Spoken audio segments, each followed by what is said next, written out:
26-এর নির্বাচন দেখতে হলে আগে জুলাই বিপ্লবের স্বীকৃতি লাগবে।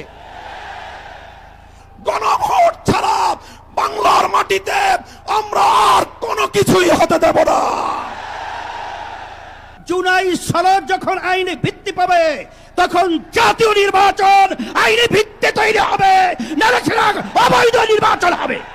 যারা জুলাই বিপ্লব মানবেন না তাদের জন্য 26 সালে কোনো নির্বাচন নাই।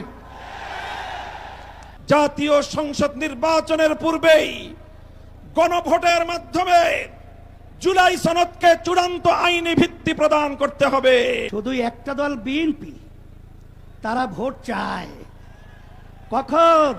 জাতীয় নির্বাচনের দিন।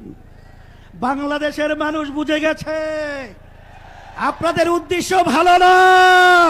13ই নভেম্বর কোন বাকশালপন্থীকে বাংলার রাজপথে আমরা নামতে দেব না।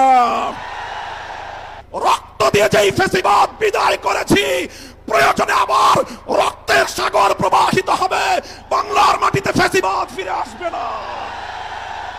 সরকার যদি 8 দলীয় নেতৃবৃন্দের শান্তিপ্রিয় ভাষা বুঝতে ব্যর্থ হয়, যেই ভাষায় বললে সরকার বুঝবে আমরা সেই ভাষাই প্রয়োগ করব।